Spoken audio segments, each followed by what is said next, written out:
NTPC exam 2025 mock test आज हम लोग चेक कर रहे हैं साथियों। जो एनटीपीसी का एग्ज़ाम 5 तारीख से होने वाला है उसके लिए मोस्ट इम्पोर्टेंट रहने वाला है। तो आज के इस मॉक टेस्ट सीरीज में आपका पहला सवाल है कि निम्नलिखित में से कौन सा वेद संगीत से संबंधित है और भारतीय संगीत का स्रोत माना जाता है। करेक्ट आंसर इसका हो जाएगा ऑप्शन सी, सामवेद इसका सही आंसर हो जाएगा। चलिए साथियों, अगला सवाल है कि अजातशत्रु किस वंश से संबंधित था और उसने किस महाजनपद पर शासन किया। करेक्ट आंसर हो जाएगा हर्यक वंश और मगध इसका सही आंसर हो जाएगा। ऑप्शन ए इसका करेक्ट आंसर होगा। अगला सवाल काफी इंपॉर्टेंट है।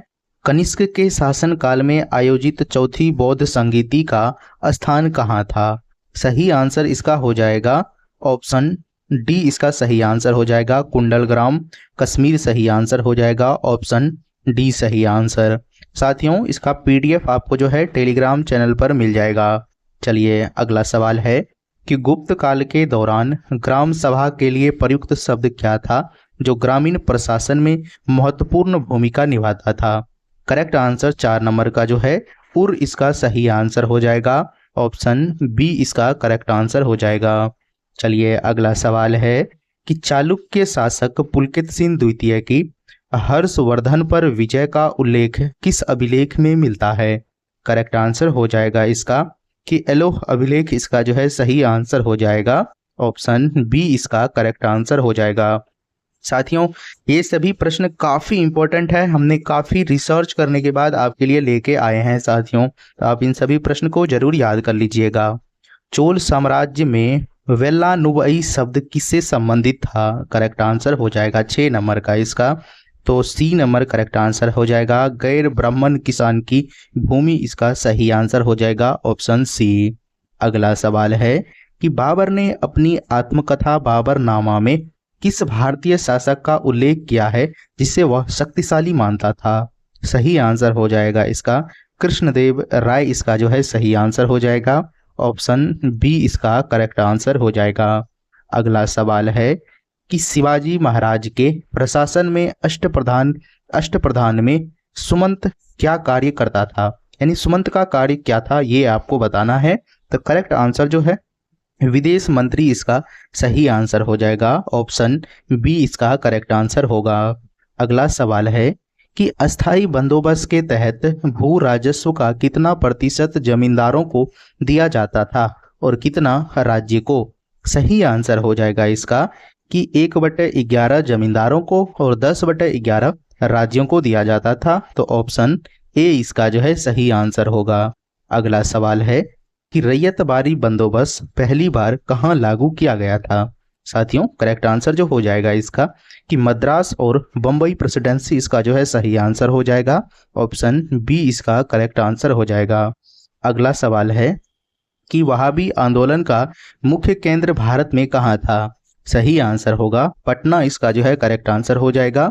ऑप्शन बी इसका जो है सही आंसर हो जाएगा। अगला सवाल है कि भारतीय राष्ट्रीय कांग्रेस के किस अधिवेशन में गरम दल और नरम दल का विभाजन हुआ था।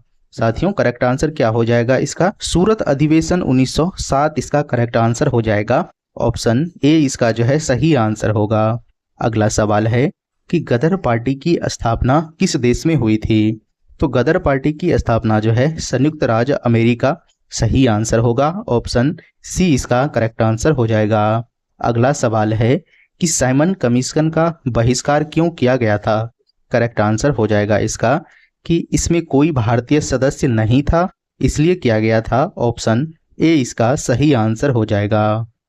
अगला सवाल है कि व्यक्तिगत सत्याग्रह के पहले साहित्यग्राही कौन थे। व्यक्तिगत सत्याग्रह के पहले साहित्यग्राही कौन थे। तो सही आंसर इसका जो हो जाएगा 15 नंबर का वो विनोबा भावे इसका करेक्ट आंसर हो जाएगा। ऑप्शन सी इसका जो है करेक्ट आंसर हो जाएगा। अगला सवाल है कि ग्रेट लेक्स में कौन सी झील पूरी तरह से संयुक्त राज्य अमेरिका में स्थित है। सही आंसर इसका हो जाएगा तो सही आंसर हो जाएगा ऑप्शन नंबर बी का इसका करेक्ट आंसर हो जाएगा लेक मिशिगन सही आंसर हो जाएगा। मोस्ट इंपॉर्टेंट सवाल है साथियों 2025 के लिए। अगला सवाल है कि विश्व का सबसे बड़ा डेल्टा कौन सा है? तो करेक्ट आंसर हो जाएगा सुंदरवन डेल्टा इसका सही आंसर हो जाएगा। ऑप्शन ए इसका करेक्ट आंसर होगा। अगला सवाल है कि पश्चिमी घाटी को स्थानीय रूप से सह्याद्री के नाम से जाना जाता है। इसकी सबसे ऊंची चोटी कौन सी है? सही आंसर हो जाएगा अनाईमुडी इसका जो है करेक्ट आंसर हो जाएगा।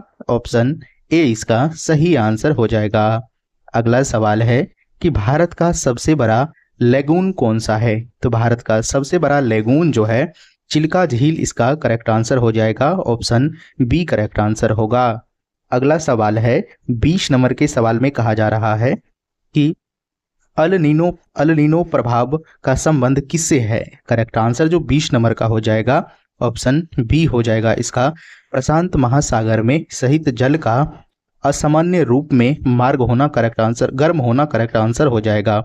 गर्म होना होगा सही आंसर इसका जो है ऑप्शन बी हो जाएगा। साथियों काफी इंपॉर्टेंट है, ये सवाल आपको पहले भी पूछे गए हैं, इस बार के लिए काफी इंपॉर्टेंट रहने वाला है।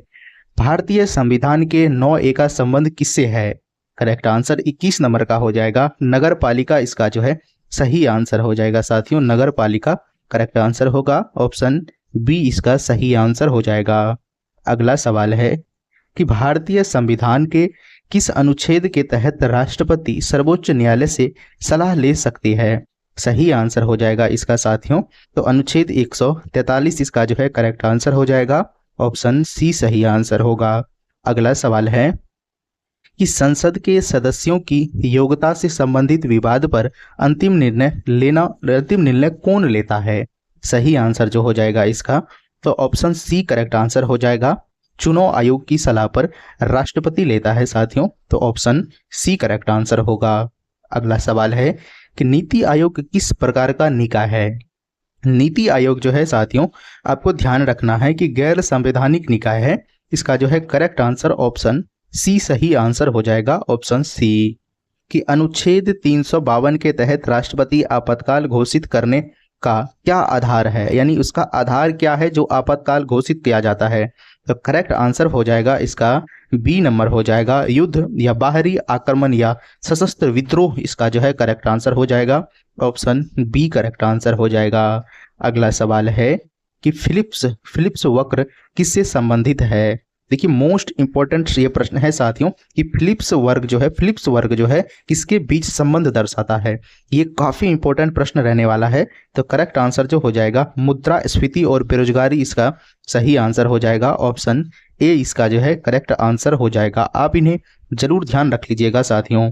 चलिए अगला सवाल देखिए साथियों, तरलता जाल की अवधारणा किससे संबंधित है? तरलता जाल की अवधारणा जो है साथियों कि ब्याज दरों शून्य के करीब होने पर मुद्रा नीति की अप्रभाविता इसका जो है सही आंसर हो जाएगा। अप्रभाविता करेक्ट आंसर होगा। ऑप्शन सी सही आंसर हो जाएगा। अगला सवाल है कि आर्थिक विकास का सबसे अच्छा संकेत क्या है? आर्थिक विकास का सबसे अच्छा संकेत जो है प्रति व्यक्ति आय और घरेलू उत्पाद यानी जीडीपी इसका करेक्ट आंसर हो जाएगा। ऑप्शन ए करेक्ट आंसर हो जाएगा। अगला सवाल है खुले बाजार संचालन किसके उपकरण हैं? करेक्ट आंसर हो जाएगा इसका मौद्रिक नीति इसका जो है सही आंसर हो जाएगा। ऑप्शन इसका जो है बी नंबर सही आंसर हो जाएगा मौद्रिक नीति। अगला सवाल है कि जीएनपी और जीडीपी के बीच मुख्य अंतर क्या है? करेक्ट आंसर हो जाएगा इसका कि जीडीपी सकल घरेलू उत्पाद है और जीएनपी में विदेश के शुद्ध कारक आय शामिल है। तो करेक्ट आंसर ऑप्शन बी इसका सही हो जाएगा। अगला सवाल है 31 नंबर का कि डॉपलर प्रभाव किससे संबंधित है? डॉपलर प्रभाव जो है ध्वनि और प्रकाश दोनों से संबंधित है। ऑप्शन इसका जो है सी करेक्ट आंसर हो जाएगा। चलिए अगला सवाल है कि एक तैरती हुई वस्तु पर लगने वाला उत्प्लावन बल किसके बराबर होता है? सही आंसर हो जाएगा इसका कि विस्थापित द्रव के भार के बराबर होता है, यानी वो वस्तु जितने भी भार का होगा साथियों तो पानी को भी जो उतना ही हटाएगा उसी के बराबर होगा। तो इसका सवाल अगला है 33 नंबर का कि सूर्य में ऊर्जा उत्पादन की प्रक्रिया क्या है? करेक्ट आंसर हो जाएगा इसका नाभिक संलयन इसका जो है सही आंसर हो जाएगा। ऑप्शन बी इसका करेक्ट आंसर हो जाएगा। अगला सवाल है कि ऑप्टिकल फाइबर किस सिद्धांत पर कार्य करता है। तो ऑप्टिकल फाइबर जो है साथियों, प्रकाश के पूर्ण आंतरिक परावर्तन पर आपको निर्भर करता है, टोटल रिफ्लेक्शन पर यानी करता है साथियों। तो ऑप्शन सी इसका जो है करेक्ट आंसर हो जाएगा। अगला सवाल देखिए, इसमें कहा जा रहा है कि अल्ट्रासोनिक तरंगे की आवृत्ति रेंज क्या होती है। सही आंसर हो जाएगा इसका 20,000 हर्ट्ज से अधिक इसका जो है करेक्ट आंसर हो जाएगा। ऑप्शन सी इसका सही आंसर होगा। अगला सवाल है कि पेट्रोलियम किसका मिश्रण है। देखिए पेट्रोलियम जो है साथियों हाइड्रोकार्बन का मिश्रण है। ऑप्शन बी इसका सही आंसर हो जाएगा। अगला सवाल है कि पीएच स्केल पर 7 से कम मान क्या दर्शाता है। तो सही आंसर जो हो जाएगा इसका अम्लीयता सही आंसर हो जाएगा। 7 से अधिक आपको क्षारीय होगा, कम आपको अम्लीय होगा, बीच में आपको जो है उदासीन हो जाएगा। अगला सवाल है कि रस्टिंग किस धातु में होती है। सही आंसर हो जाएगा इसका साथियों 38 नंबर का लोहा इसका जो है सही आंसर हो जाएगा। ऑप्शन सी इसका करेक्ट आंसर होगा। अगला सवाल है कि आधुनिक आवर्त सारणी किस पर आधारित है। करेक्ट आंसर हो जाएगा परमाणु संख्या इसका जो है सही आंसर हो जाएगा। ऑप्शन बी इसका करेक्ट आंसर हो जाएगा। अगला सवाल है कि प्लास्टर ऑफ पेरिस का रासायनिक नाम क्या है। तो प्लास्टर ऑफ पेरिस का रासायनिक नाम जो है कैल्शियम सल्फेट हेमीहाइड्राइड इसका जो है सही आंसर हो जाएगा। ऑप्शन बी इसका करेक्ट आंसर हो जाएगा। अगला सवाल है कि एंजाइम मूल रूप से क्या होते हैं। तो एंजाइम जो है मूल रूप से प्रोटीन इसका सही आंसर हो जाएगा। ऑप्शन बी इसका करेक्ट आंसर होगा। अगला सवाल है कि मानव शरीर में इंसुलिन का उत्पादन किस ग्रंथि द्वारा होता है। मोस्ट इंपॉर्टेंट सवाल है साथियों। सही आंसर जो इसका हो जाएगा वो अग्नाशय इसका करेक्ट आंसर हो जाएगा। अग्नाशय सही आंसर हो जाएगा। ऑप्शन बी करेक्ट आंसर होगा। अगला सवाल है कि प्रकाश संश्लेषण की प्रक्रिया में उप और उत्पाद के रूप में कौन सा गैस निकलती है। सही आंसर हो जाएगा इसका 43 नंबर का ऑक्सीजन इसका जो है सही आंसर हो जाएगा। ऑप्शन सी इसका करेक्ट आंसर होगा। अगला सवाल देखिए काफी इंपॉर्टेंट है कि डेयरी उत्पादों में मौजूद शर्करा को क्या कहा जाता है। करेक्ट आंसर हो जाएगा लैक्टोज इसका जो है सही आंसर हो जाएगा। ऑप्शन सी करेक्ट आंसर होगा। अगला सवाल देखिए 45 नंबर के सवाल में है कि रेबीज रोग किसके कारण होता है। सही आंसर हो जाएगा वायरस इसका जो है करेक्ट आंसर हो जाएगा। तो साथियों आज के मॉक टेस्ट सीरीज का ये लास्ट सवाल है। तो ये जितने भी सवाल है काफ़ी एक्सपेक्टेड और हमने काफ़ी एनालिसिस करने के बाद आपके लिए ये प्रश्न लेके आए हैं। तो आप इन्हें जरूर एक बार और रिवीजन कर लीजिएगा। पीडीएफ हम आपको जो है साथियों टेलीग्राम पर भी दे देंगे और पीडीएफ में हम आपको क्वेश्चन भी प्रोवाइड करा दिए हैं यानी आंसर भी दे दिए हैं साथियों। तो आप जो है एक बार रिवीजन कर लीजिएगा और एग्जाम में चले जाइएगा, कोई भी दिक्कत नहीं होगा साथियों। चलिए, और आपको मॉक टेस्ट सीरीज तो सुबह में चल ही रहा है साथियों, तो मॉक टेस्ट सीरीज में जो है ये भी चल रहा है, तो आप दोनों में जुड़िए साथियों और फिर देखिए कोई भी दिक्कत नहीं होगा एग्जाम में।